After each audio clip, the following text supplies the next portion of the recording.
Morning. Adata sa pagtuon sa pulong sa Ginoo. Let's continue to study this Romans chapter 3 na natakaran sa verse 25 ug 26. Kato ning gitaytulan ang atong mensahe karon sa Ginoong sa Kristo mao ang pagpadayag sa pagkamatarong sa Dios. Jesus Christ, the demonstration of God's righteousness. Let me read to you our text for today. I'll be using the New King James Version. Whom God set forth as a propitiation by His blood through faith to demonstrate His righteousness. Because in His forbearance, God has passed over the sins that were previously committed to demonstrate at the present time His righteousness, that He might be just and the justifier of the one who has faith in Jesus. May the Lord bless the reading of His Word. Let's ask God for wisdom first. Father, we thank You sa mga mensahe sa awit. Padayon nagtudlo ka namo, Ginoo. Labihan gyud ang imong pag-antos para kanamo. Nagpakita sa imong dakong gugmag kaluoy nga ri kanamo. Salamat, Ginoo, ni ana. Nagsalamat usab niining imong mga pulong. Padayon namong malandungan karon. Salamat nga sa among nasod, gawas nun kaming makatuon ini. O sa among pagtuon karon, hinaot ikaw magalapad sa among pagsabot, magahatag dugang kaalam. Aron amo kining masabtan, sayano lamang nga pagi. Tabahin kami, nga daghan kaming makatunan, gikan ni ini, O Dios. Aron maligon ang among pagtug, pagsalig diha kanimo. Ug madasig kami, O Dios, sa pagsangyaw niini ngadto sa uban. Ikaw unta mahimaya sa among taliwala karon. Kinamgyampo, pinagilamong sa ngalan ni Jesus. Amen. Now, as we have learned sa Romans, gikan pa sa chapter 1 verse 18, kutob sa chapter 3 verse 20, gitudlo ni Paul, unsa na lang gyud pagka makasasala sa tao. Why mapili sa tao, tanan makasasala. Bisan pag relihiyoso nga tao, nakasala gihapon na batok sa Ginoo. Bisan pag dayag ang iyang moralidad, nakasala gihapon na batok sa Ginoo.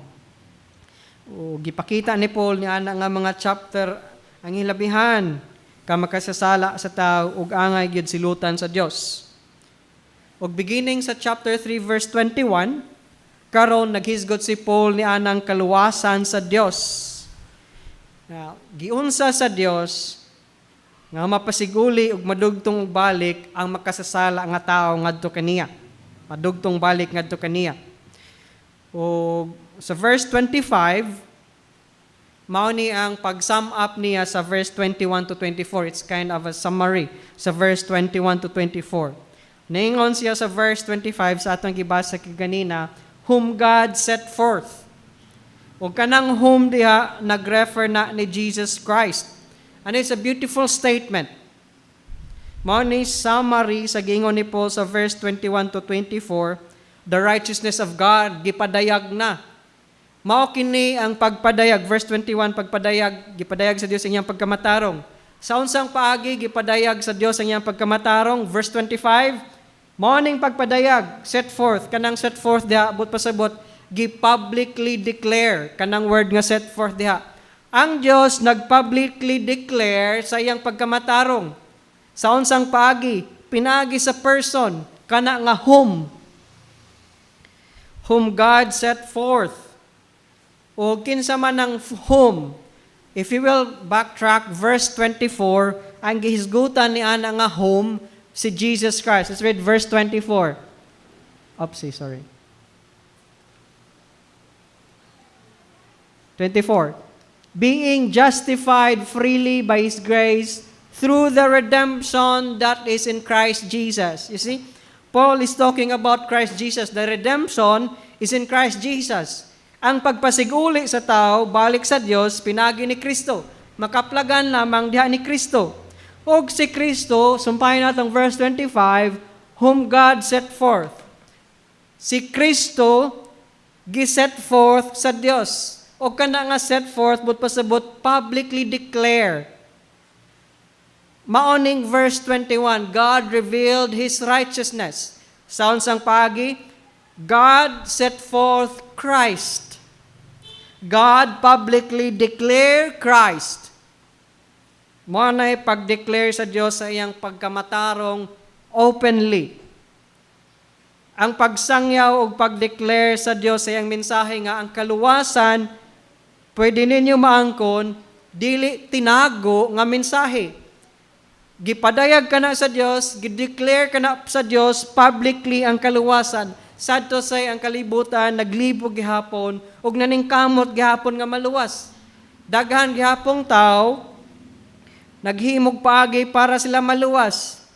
Pero ang kaluwasan gi-publicly declare na sa Dios. God set forth, kanang set forth diha, publicly declare His righteousness. Si Kristo ang iyang gi-set forth. God has set Him forth as a propitiation. Now, it might be a difficult word and it's an old word. Another word for that, it basically means satisfaction. Nga ang Diyos masatisfy ang iyang justice, ang iyang pag-seek og justice against sin, si Christ ang iyang gi-publicly declare nga mao'y makasatisfy sa iyang hustisya. Satisfaction. Christ satisfied God's justice. It is Christ whom God publicly declare who can satisfy His holy justice. Justice against sin, because sin should be judged. Ang sala angay silutan. So ang makasasala mahiagom siyang silot. Now para ang tao dili na silutan, God set Christ forth. God publicly declare Christ as a satisfaction for His justice. This is what the verse means. And I hope pinaagi nini nga verse malig-on ang imong pagsalig diha ni Kristo. Ug nga mubiya na kaniya ng pagtulunan nga anaa pay laing pahagi sa kaluwasan nga ang imong pagpaningkamot makaluwas kanimo. Nga mohimo kag good, maghimo kag daghang good, kay basin pa sa kaulahian mas bugat ang good kaysa imong bad ug dawaton ka sa Dios. That is wrong. Because God already publicly declared Jesus Christ as a propitiation. But pasabot anang propitiation halad sa pagpasiguli. Now, propitiation is a beautiful word. Kung this is the equivalent sa Hebrew word nga mercy seat. If you remember sa tabernacle or sa Holy of Holies, kadtong ilang gi-carry sa wilderness, kadtong naditong sud ang Ten Commandments unya sa panahon sa Holy of Holies, one day every year ang high priest musud sa Holy of Holies mag-sprinkle sa blood sa mercy seat. Ngadto sa mercy seat sprinkle ang blood ug tungod ni ana i-pass over sa Dios ang ilang mga sala. Now, because that was the picture of the actual mercy seat, Christ is the mercy seat. Si Kristo, kung ang high priest mag-sprinkle na sa blood nga gi-offer dito sa gawas, na ay lamb dito gi-offer sa gawas, ang blood doon sa sud is sprinkle sa mercy seat sa Holy of Holies. Only the high priest can go there every once a year. Kung sprinkle ng blood dito, God is satisfied niya na nga year sa ilang sala niya na nga year, o dili na sila silutan sa Dios sa ilang sala niya na nga year. Na-satisfy ang Dios pinagi niya to, pero dili to pagpasaylo sala. Pag-pass over lang to silang sala. But now, because ang original plan sa Dios is Christ giset forth as a propitiation. Si Kristo mismo ang maka-actually satisfy. Christ's blood ang nakasatisfy sa Dios. Mercy seat. That's an equivalent of mercy seat if you will study the Greek and the Hebrew equivalent of that. Propitiation. It's a beautiful word. God set forth His Son publicly, purposefully, to do what none of us could ever do. Satisfy divine justice. Ang language din ni Paul, beautiful kayo, og rich kayo, og Old Testament imagery, kung atong studihan ang original language. Nag-echo sa mercy seat, diin ang mga dugo gi-offer to make atonement. Si Kristo gyud ang gidesign sa Dios mo'y makasatisfy sa iyang hustisya. Busa igsoon kung naningkamot ka para maluwas ka, undangi ang imong pagpaningkamot kay di gyud na kapasar sa standard sa Dios. Kay ang Dios nag-assign ni Kristo aron siya may makasatisfy sa iyang justice nga para kanato. And that is why maunang grasya igsoon ang kaluwasan. Kay ang Dios na mismo mo'y nag-provide ug makasatisfy sa iyang kaugalingong hustisya. Demand sa iyang hustisya. Christ satisfied God. You see? God had to be satisfied. Ug si Kristo nag-meet sa requirement sa Dios. When He died on the cross, God was satisfied. Mo na ibot pasabot niya ng propitiation. It's through sa iyang dugo, that is a sacrificial, substitutionary death. Ug ato nang maangkon ang redemption, kapasayloan, pasiguli through faith. See? Through faith. By His blood ni Kristo ang propitiation. Makalipay sa Dios by His blood. Maangkon nato ang kalipay sa Dios through faith. Pinaagi sa pagtuo. Pinagaling nga ng half nga verse, dako na kay na nga mensahe, pwede na nag-usa ka oras nga hisgutan nato. Si Kristo mao ang agent of salvation. You see, niya na nga verse ato makita, God is the source of salvation. God set forth. Siya ang naghimog paagi, siya ang nagplano, siya ang nag-assign para na ay kaluwasan maabot sa tao. God set forth. God is the source of salvation. Christ is the agent of salvation. Kanang whom diha, si Kristo may refer na. See, by His blood, that's Christ on the cross of Calvary. Si Kristo ang agent sa kaluwasan. Si Kristo ang ki-assign sa Dios. Ang pagkatao ni Kristo, ang pagpadayag ni Kristo dinhi sa kalibutan, mao na'y pag-set forth sa Dios. Mao nang si Kristo nahimong satisfaction sa Dios, sa balaod sa Dios ug sa requirement sa Dios. See, the propitiation. Because He died a sacrificial substitutionary death, and God required blood, so God was satisfied. The work of Christ nakasatisfy sa Dios. Ug atong maangkon kana ang satisfaction sa Dios pinaagi sa pagtuo.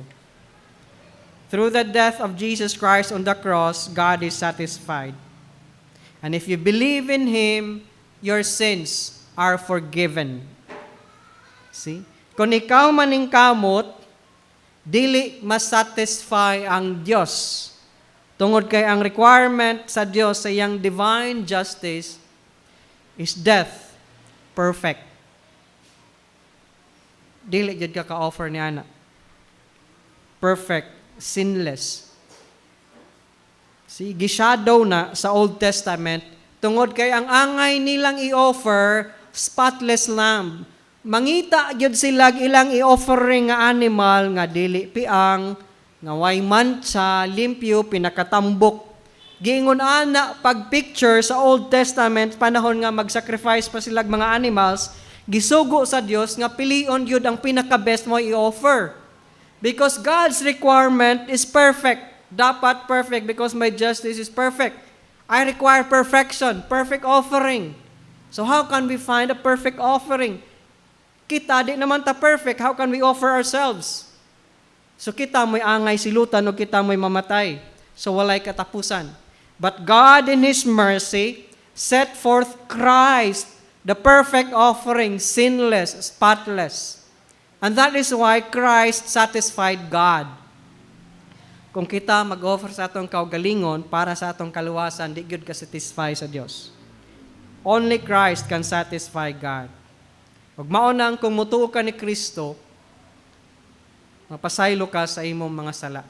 Kay pinaagi ni Kristo na satisfy ang divine justice sa Diyos.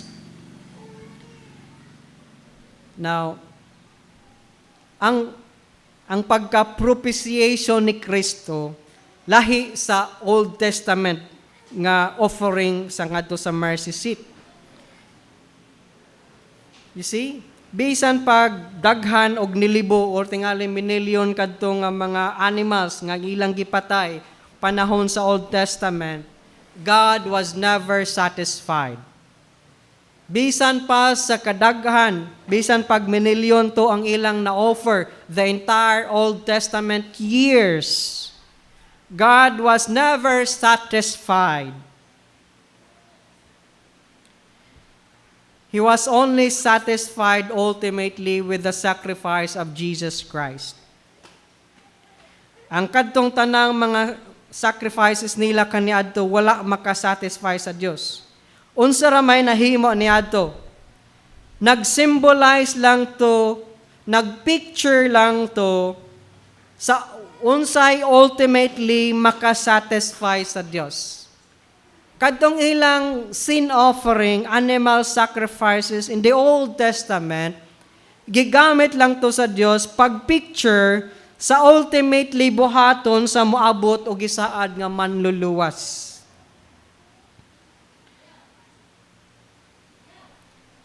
Lahi pud na karon sa communion service nato, Lord's Supper. Tungod kay ang atong pag-partake sa Lord's Supper, dili man maoy makasatisfy sa Dios. It should be clear to us.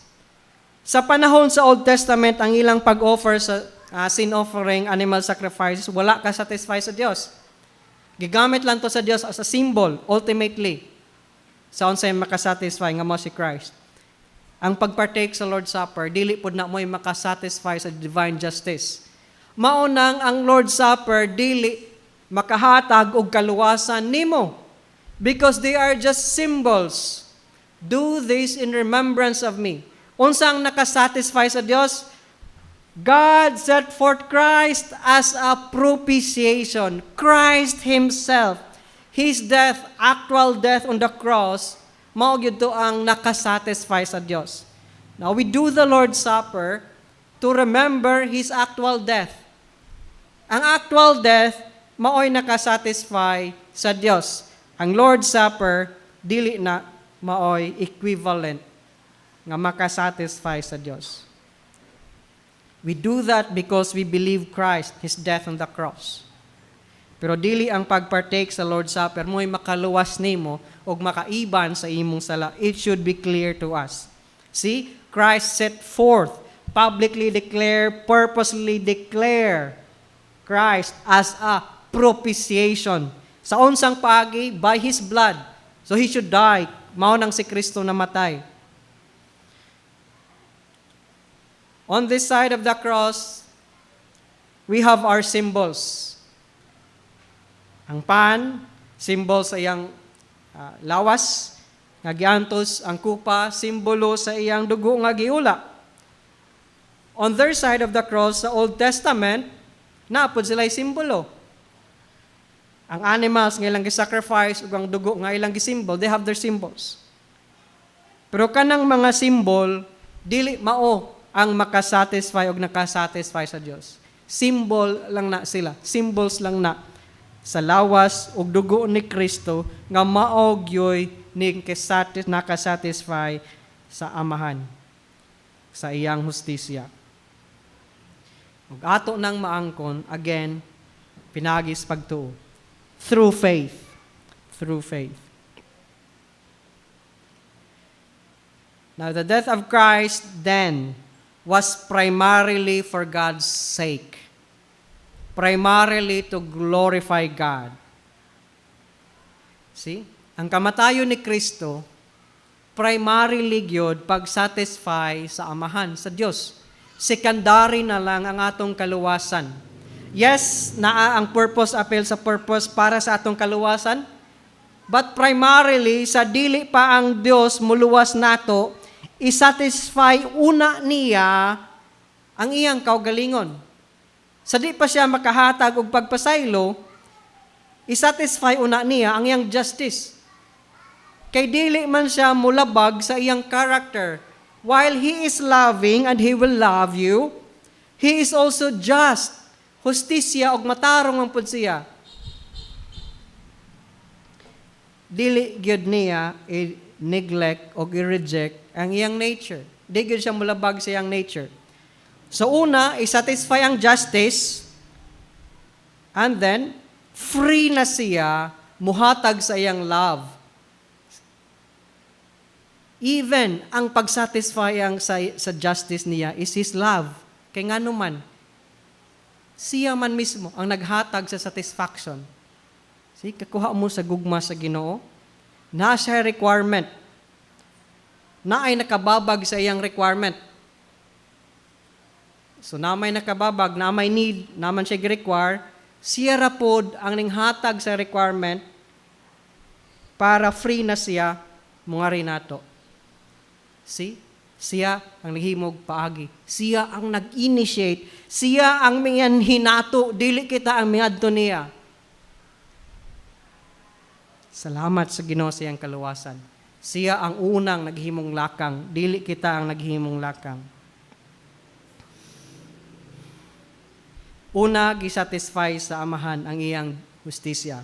Usa pa siya freely makahatag sa iyang gugma nga dili maglabag sa iyang pagkahustisya. See? Kaya kung higugma siya, di man niya dapat i-neglect ang iyang justice. So, aron siya freely makahigugma, unahon niya satisfy ang justice, then wa na'y makababag niya. Kung satisfied na yung justice, wa na'y makababag niya paghatag siyang gugmag kaluoy. Siya pagyod ang naghatag sa gugmag requirements siyang justice. Salamat sa Ginoo. Now, sa unsang paagi nga si Kristo naghimaya sa Dios ug nagpadayag. Sa unsang paagi ang Dios na himaya ni Kristo, ang sa kamatayon ni Kristo. Sa unsang paagi na himaya ang Dios sa kamatayon ni Kristo. Ug mao ni nga atong fokusan. First verse. Nahimaya ang Diyos pinaagi ni Kristo. Tungod kay pinaagi sa kamatayon ni Kristo, si Kristo nag-declare sa pagkamatarong sa Diyos. And I hope you can understand this. Pinaagi sa kamatayon ni Kristo, si Kristo nagdeklara sa pagkamatarong sa Diyos. Verse 25. Again, whom God set forth as a propitiation by His blood through faith, to demonstrate God's righteousness. See? Ang kamatayon ni Kristo, mao'y paagi pag-demonstrate sa righteousness sa Diyos. Mao na'y reason sa kamatayon ni Kristo. Ang kamatayon ni Kristo, mao'y paagi sa Dios nga madeklara ang iyang pagkamatarong. Again, nganong gi-publicly declare si Kristo, nganong gipakatao si Kristo, nganong gipadala man si Kristo dinhi sa kalibutan, nagpaubos sa iyang kaugalingon, o niya nagpakamatay didto sa cross. Para ba kanato? Yes, but that is only secondary. Ang una gyud nga rason nganong mianhi si Kristo ug nagpakamatay sa cross to declare God's righteousness, to demonstrate God's righteousness. Secondary na lang ang kaluwasan. Morning usa ka element sa cross nga wa kaayo sa atong hunahuna. See, when we think of the cross, it's salvation for us, yes, and that is true. But that is only secondary. See, primarily, it is to demonstrate God's righteousness. Nga naman nga kinahanglan man i-demonstrate ang righteousness sa Dios. Nga naman nga gikinahanglan man sa Dios nga maunang paagi ma-declare ang iyang righteousness nga kinahanglan man mamatay si Kristo. And it's related also for atong kaluwasan.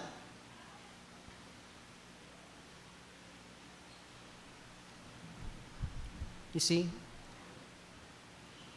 Let's just, sa Old Testament, sa panahon sa mga pagans, ang mga pagans, mag-create sila Diyos nila.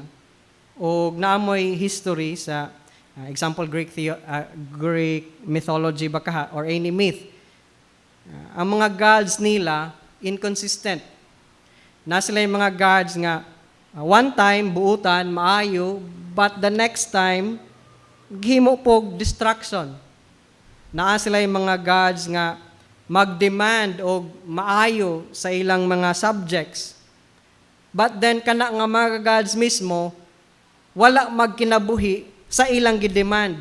Sila mismo, dili magmaayo. If you have Greek mythology, you can see that.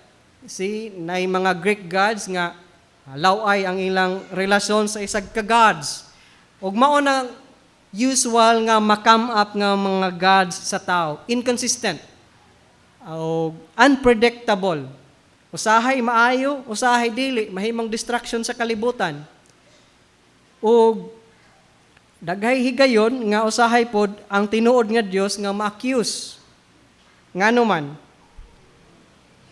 ang mga tao ma-accuse sa Dios tungod kay ingon, Ginoo, ang imong Dios matarong man kaha. Balaan man ka imong Dios.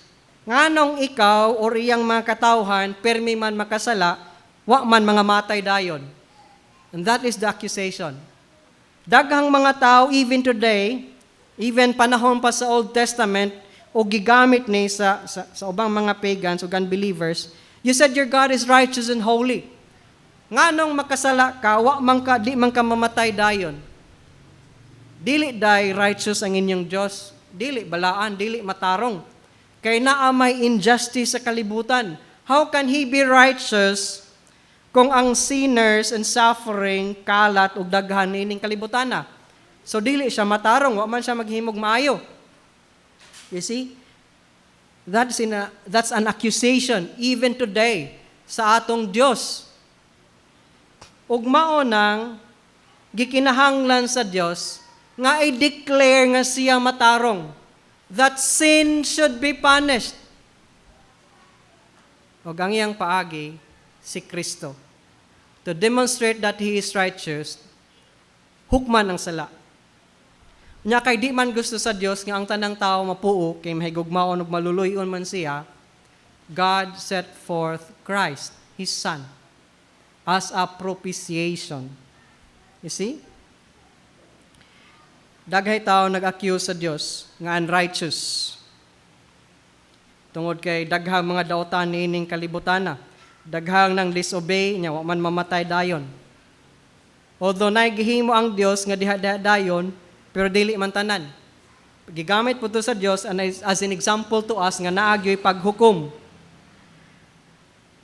Tungod kay ang Dios wa man maghukom dayon, unya napagyoy maingon nga makasasala ka, guilty ka, unyag moduol ka sa Dios, pasayloon ka sa Dios, asa mang hustisya.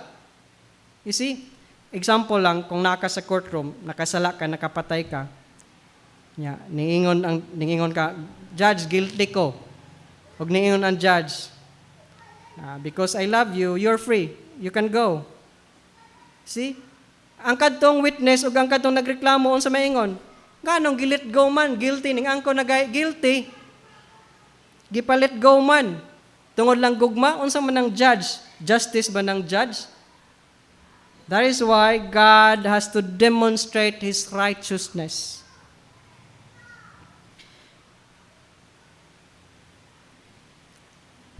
Tungod kay verse 25, because in His forbearance, God had passed over the sins that were previously committed. Mauning rason, nganong kaniadto, wala dayon mga matay ang tanang tao. Nganong dili diha dayon ang silot sa Dios. God in His forbearance passed over. You see? Gi-passed over lang ang sins that were previously committed. Kanang previously committed, mauning mga sins before the cross. Because na mga sala before nahitabo ang cross, Unya, wa dayo justisya, gigamit na sa tao pag-accuse sa Dios. Now God, nanginahanglan nga ma-demonstrate nga matarong siya. Pinaagi ni Kristo, iyang gi-demonstrate ang pagkamatarong. See? So, before the cross, gi-passed over lang sa Dios. Patient tolerance, kanang forbearance diha. Patient tolerance. Patiently nag-tolerate lang ang Dios sa sala kaniadto before the cross. Even today. See, before the cross, gi-patiently tolerate lang sa Dios, gi-passed over lang ang mga sala. Wa gyud gi-forgive. Ang kadtong sin offering nila panahon sa Old Testament is not forgiveness. Passed over lang. Passed over lang. Mao nang daghay mag-accuse, holy o righteous day ang inyong Dios. Wa man lagi nangamatay dayon nang nakasala. Because in His forbearance, He was patiently tolerating the sins before. No one should accuse God of injustice. Iya lang gi-passed over ang mga sala sa tao kaniadto before the cross. Ug mao nang nanginahanglan ang Dios mag-demonstrate sa iyang righteousness pinagi sa death. Ang sala angay silutan og kamatayon. Ug mao nang si Kristo ang iyang gi-set forth silutan sa sala para sa tanan. It is His love and His mercy and His justice nag-meet together at the cross of Calvary. His justice and mercy nagsugat, nag-aabot didto sa cross sa Kalbaryo. Now, kung lahi ang inyong translation, remission. But it's not forgiveness, remission of sins, for the remission of sins. Ang sakto, arang-arang, passed over. Gi-passed over lang ang ilang mga sala. Wa gyud gipasaylo ang sala kaniadto before the cross.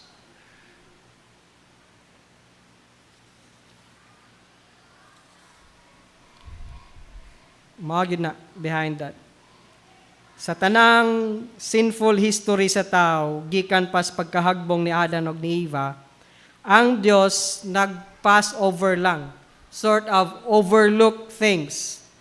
Dili man every single case, kay kinahanglan man pud siya mo demonstrate sa iyang justice, kinahanglan man pud siya mo demonstrate mo nay pipila ka higayon nga naagyoy silutan sa kamatayon, kay ipaila man gyud pud niya nga siya maghukom. Pero dili sa tanang higayon, majority gyud sa higayon, gi-overlook lang niya ang sala sa tao. Mabitang si Paul sa iyang pagsangyaw sa Acts 17:30, niingon si Paul, truly, these times of ignorance, God, what? Overlooked. Iyarang gi-overlook, iyarang gi-passed by. But now commands all men everywhere to repent. You see? The times of ignorance, that's before the cross, the times of ignorance. Sa pag-reveal si Kristo.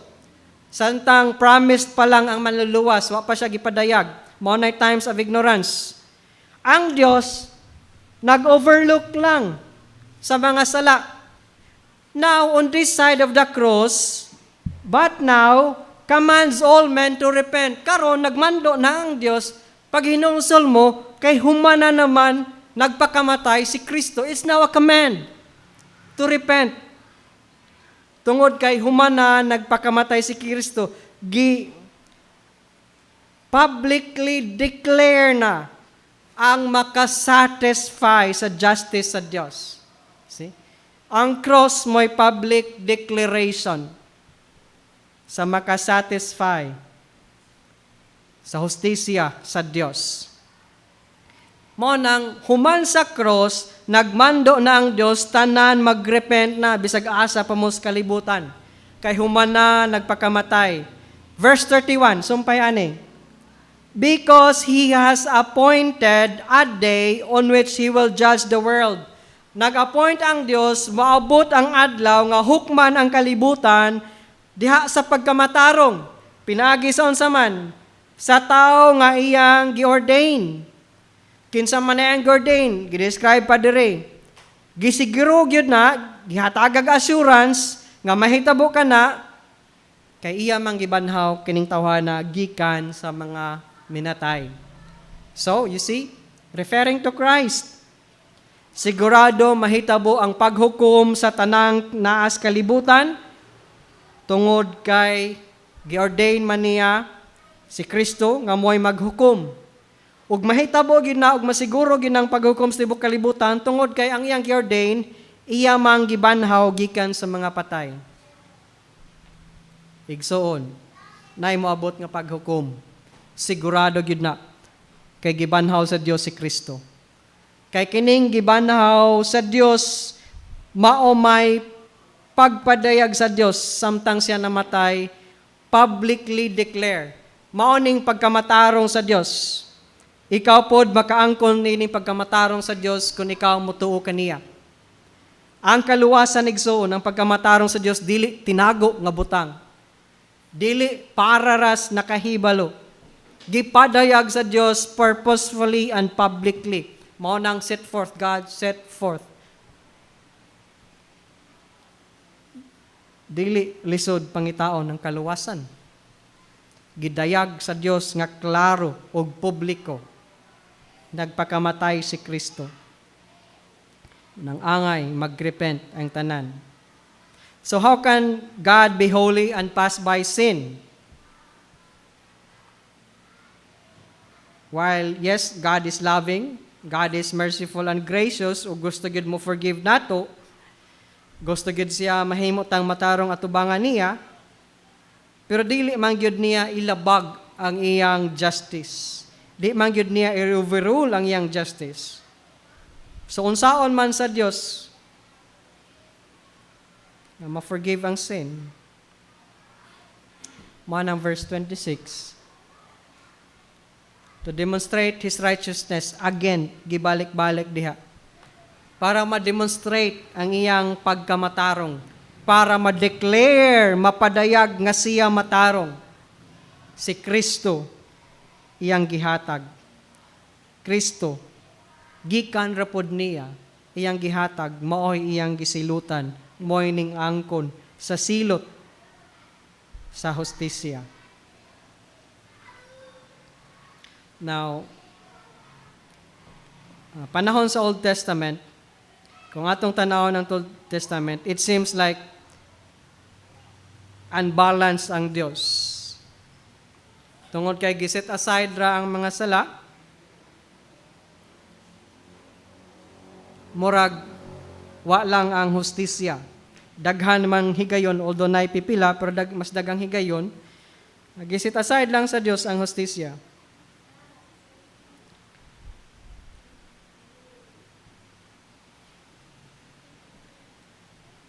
Mo nang naingon si Micah gani, if you will remember, who is a pardoning God like you, who passes by sin. See? Ilabihan gyud ang Dios, pass by sala kaniadto, pardoning. Pag-abot sa kamatayon ni Kristo, mao nang nagpadayag nga matarong ang Dios. Sin had to have a punishment. So dito sa cross, ang Dios nagpakita sa iyang hustisya. At the same time, nagpakita sa iyang kaluoy. Tungod kay ang sala angay silutan, si Kristo nagpakamatay para kanato. Og tungod kay ang Dios mahigugmaon, si Kristo nga iyang anak, maoy nagpakamatay para kanato. See? Ang kaluoy ug ang gugma sa Dios nagmeet dito sa cross sa Kalbaryo. Si Kristo mo'y nagbayad sa substitutionary death para sa silot sa atong sala. So, ang kaluoy sa Dios pwede na niyang ihatag nga dili na mo violate siya sa iyang hustisya. Mao nang ang kamatayon ni Kristo is una sa tanan for the sake of God, para ma-preserve ang accusation nga ang Dios unjust o unrighteous. Dito sa cross, ang Dios na satisfy ang iyang justice. The cross demonstrates that God does not ignore sin. He deals with it. In Jesus, sin is judged. In Jesus, justice is done. And in Jesus, mercy is extended. At the cross, God is not compromising His righteousness. He is revealing it. At Calvary, Jesus demonstrates the righteousness of God. Siya ang nagpakamatay para sa tanan. Imbis ang tanan silutan, tungod kay ang tanan angay man silutan, si Kristo na lang maunang hustisya sa Dios. Ang kamatayon ni Kristo para sa tanan, maunang hustisya sa Dios.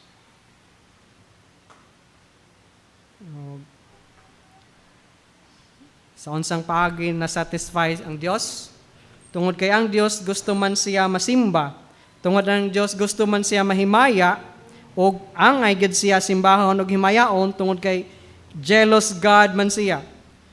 Manang kung nailaing simbahon ng tao, nailaing saligan sa iyang para sa iyang kaluwasan, magsilos gid ang Dios, ug masuko gid ang Dios. Pero kay gusto man gid ang Dios mo pasaylo, unya matarong man pod siya, mo nang siya na lang ang naghatag sa iyang bugtong anak. God set forth Jesus on the cross to be a satisfaction. Dili satisfaction para kanato, kundi satisfaction para niya. See? To publicly declare here and now in history and into the future that He is just and the justifier of them, of the one who has faith in Jesus. Ug mao bitawng angay ta mag-confess sa atong sala. You see, nganong gikinahanglan magkumpisal ta sa atong sala sa Dios? Now, daghay nagunahuna magkumpisal ta para panalanginan. Yes, pero again, secondary lang ng panalangin gikan sa Dios.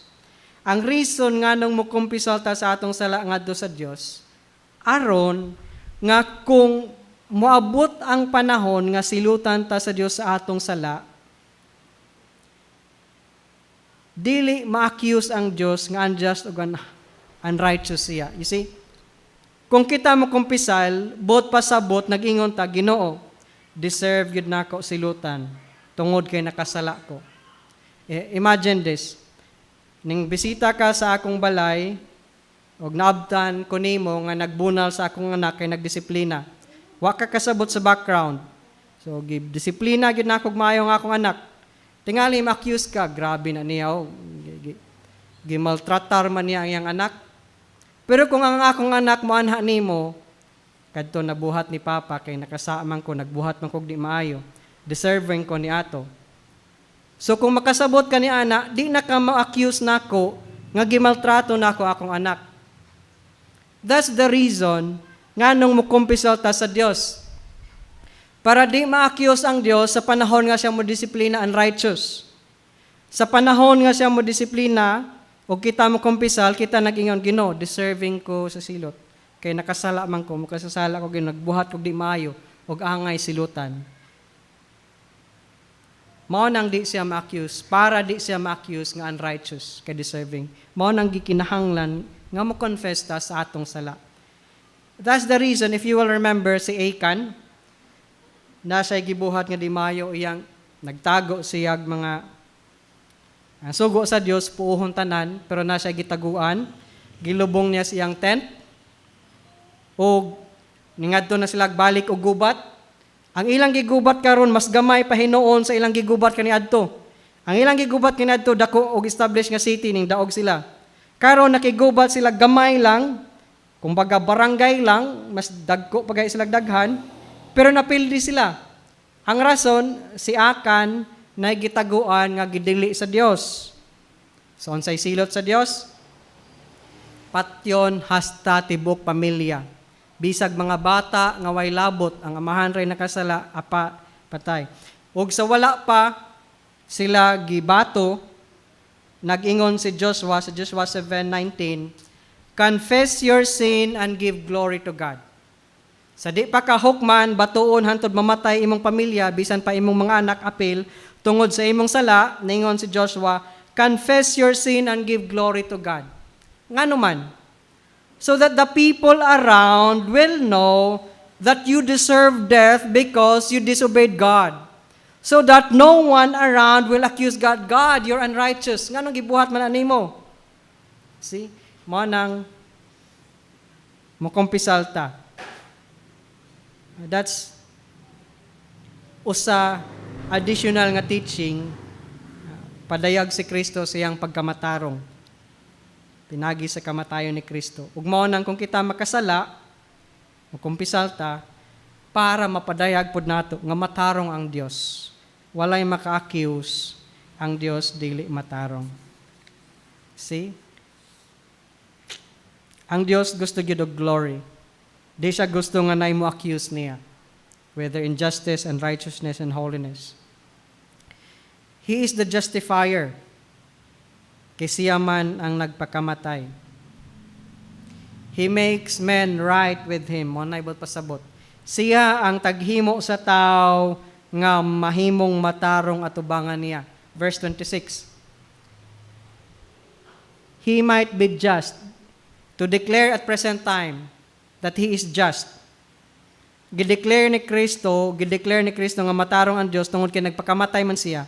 Naangkon man niya ang silot sa Dios nga maong kamatayon para sala. Mao nang just ang Dios. Mao na pag-declare nga just or righteous ang Dios. Ug para pod ma-declare siya pod ang justifier of the one. Kay siya man ang maka-make right sa tao nga mo believe ni Christ. Ug mao ni ang sakto nga response sa gibuhat ni Christ. Faith in Jesus. Kay pinaagi sa faith, si Kristo mohimong nimo nga matarong nakaatubangan sa Dios. He is the justifier of the one who has faith in Jesus. Mao nang mo ni saktong response, believe in Christ. Tungod kay si Christ makahimo nimong matarong atubangan sa Dios. Dili ikaw sa imong kaugalingong paningkamot makahimo sa imong kaugalingon matarong sa Dios. He is the one who is the justifier of the one who has faith in Jesus. God is the justifier. Siya lang ang makahimo nimong matarong. Here lies the wonder of the gospel. God remains perfectly just. He does not sweep sin under the rug.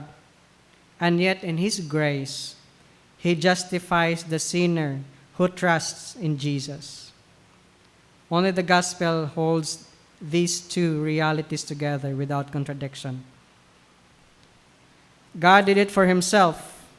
He had to first to satisfy Himself before He could be free to satisfy all the needs of your heart.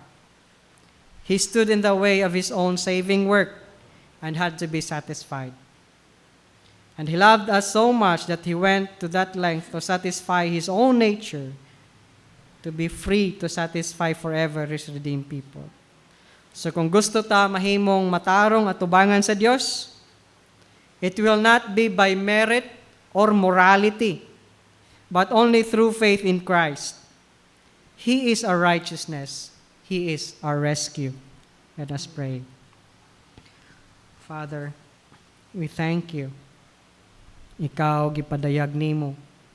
Ikaw matarong. Kay pinaagi ni Kristo, imo manggisilutan ang sala sa tanang tao. Ang kamatayon ni Kristo mao may pag-angkon sa angay sa sala sa tao. Pero ikaw pod Ginoo nagpakita sa imong gugma tungod kay ikaw man mismo naghatag ni Kristo para kanamo. Dili na kami silutan kung kami mutuo kanimo. Ang supposed to be kamay unta angay Ginoo, mo'y hukman sa kamatayon nga walay katapusan. Apan tungod sa imong gugma imong gipadala si Kristo. Tungod pod sa imong hustisya, gipadala nimo si Kristo. Hilabihan ang imong kaluoy nga rekanamo. Hilabihan ang imong grasya o gugma. Sa Ginoo ikaw among gisimba. Ikaw among gipasalamatan. Ikaw among gituuhan. Hinaot to Dios kung aduna pa may nagduha-duha di kanimo, ikaw ta maghatag kaniyag kaalam, kailan nimo musabot, makasabot. Ginoong ikaw lamang ang paagi sa kaluwasan wa nay lain pa. Dili pinagis ka og galingong paningkamot. Tabangin kami nga padayon na namong masangyaw hangtod ikaw mo balik. In Jesus' name we pray. Amen.